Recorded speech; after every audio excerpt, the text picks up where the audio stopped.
ஒரு சமையலுக்கு உங்களை அன்புடன் வரவேற்கிறேன். நம்ம இன்றைக்கி என்ன பார்க்க போகிறோன்னா, என்னோட ஸ்டைலில் ஒரு வெஜிடபிள் ரைஸ் பார்க்க போகிறோம். அது எப்படி செய்யலான்னு பார்க்கலாம் வாங்க. இன்றைக்கி வெஜிடபிள் பிரியாணி தான் பண்ண போகிறோம். அதுக்கு துவரக்கொட்டை, உருளைக்கிழங்கு, கேரட்டு, பீன்ஸு எல்லாம் தண்ணியில் போட்டு வச்சுருக்கேன்.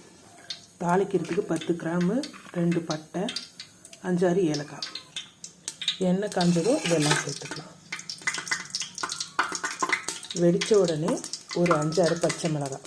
நல்ல திக்கான, நான் இப்போ பிரியாணி பண்ணுறதுக்காக புதுசாக எடுத்தேன். இந்த பாத்திரம் பிடிச்சிருந்தா சொல்லுங்கள். இப்போ நல்லா வெடித்த உடனே மிளகாய் வந்து வெடிக்கணும். வெடித்த உடனே நம்ம பச்சை மிளகாய் சேர்த்துக்கலாம். இப்போ வந்து வெங்காயம் சேர்த்துக்கலாம். 1 கிலோவுக்கு வந்து 1/4 லிட்டர் எண்ணெய் சேர்த்துக்கணும். வெஜிடபிளாக இருந்தால், நான்வெஜ் இருந்தால் 200 ml சேர்த்துக்கணும். தண்ணியில் போட்டு வச்ச காய்கறிகளை தண்ணியிலேருந்து எடுத்துடலாம். வெங்காயம் இந்த மாதிரி கலர் மாறினோடனே நம்ம காய்கறிகளை சேர்த்துக்கலாம். தேவையான அளவு கல்லுப்பு, மஞ்சத்தூள். இதில் வந்து காய் வந்து நல்லா வதங்கணும். எண்ணெயிலே உப்பு மஞ்சளில் நல்லா ஒரு 1/4 மணி நேரம் போல் நல்லா வதங்கணும். கலர் சேஞ்ச் ஆகணும். அந்த அளவுக்கு பீன்ஸ் எல்லாம் பாருங்கள் நல்லா கலர் சேஞ்ச் ஆகிருக்கு. உருளைக்கிழங்கு எல்லாமே நல்லா வதங்கணும்.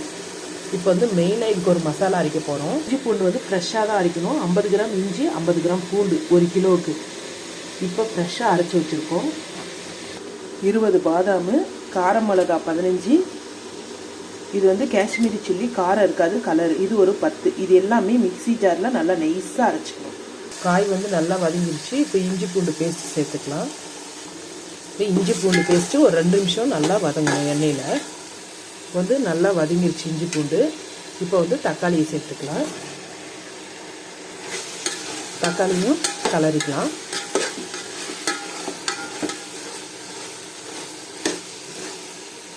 பாதாம், காஞ்ச மிளகாய் ரெண்டும் வந்து மிக்சியில் கொஞ்சம் தண்ணி விட்டு நல்லா அரைச்சிக்கிறோம். இதுவும் சேர்த்துக்கலாம்.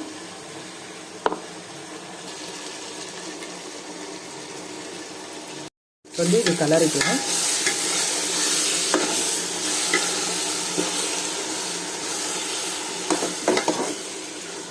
வந்து ஒரு 1/4 லிட்டரு தயிர். இது வந்து மசாலா எதுவும் அடிப்பிடிக்காமல் இருக்கிறதுக்கு, சாப்பாடு வந்து நல்லா சாஃப்டாக வரும்.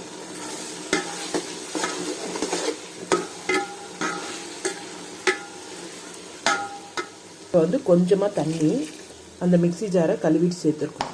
இது எல்லாமே வந்து எண்ணெய் பிரிஞ்சு வரணும். அந்த அளவுக்கு வதங்கிக்கலாம். இப்போ வந்து சைடில் வந்து நம்ம 1 கிலோ அரிசிக்கு 1.5 லிட்டர் தண்ணி வந்து கொதிக்க வச்சு எடுத்துக்கலாம். இப்போ வந்து பொடியாக கட் பண்ண புதினா. இது வந்து இந்த பாதாம் எல்லாம் சேர்த்ததுக்கப்புறம் அடிக்க கலரி விட்டுக்கணும். ஏன்னா அடி பிடிக்கும் பாதாம் இருக்கிறதுனால.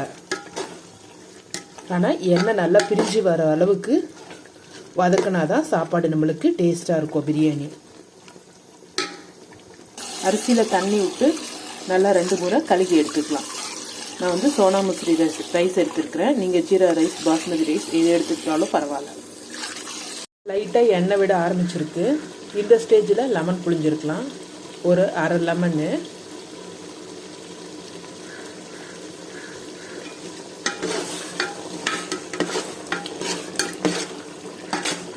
இப்போ வந்து கொதிக்க வச்ச தண்ணியை சேர்த்துக்கலாம்.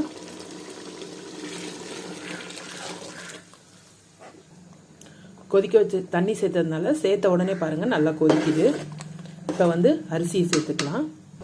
இப்போ வந்து அரிசி சேர்த்துக்கலாம். இப்போ வந்து நல்லா கொச்சி கொஞ்சம் அரிசியும் தண்ணி மிக்ஸ் ஆகிற அளவுக்கு ஹை ஃப்ளேமில் கொதிக்கிட்டோம். அப்புறமா தம் போட்டுடலாம்.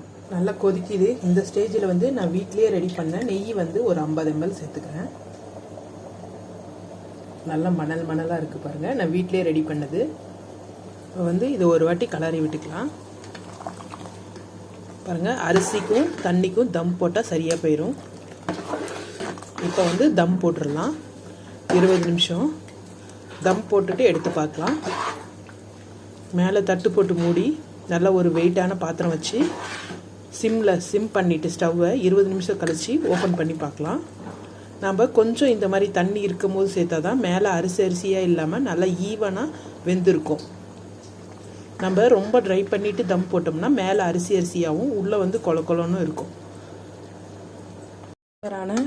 என்னுடைய ஸ்டைலில் வெஜிடபிள் ரைஸ் ரெடி ஆயிடுச்சுங்க. இந்த வீடியோ பிடிச்சிருந்தா லைக் பண்ணுங்கள், ஷேர் பண்ணுங்கள், கமெண்ட் பண்ணுங்கள், சப்ஸ்கிரைப் பண்ணுங்கள்.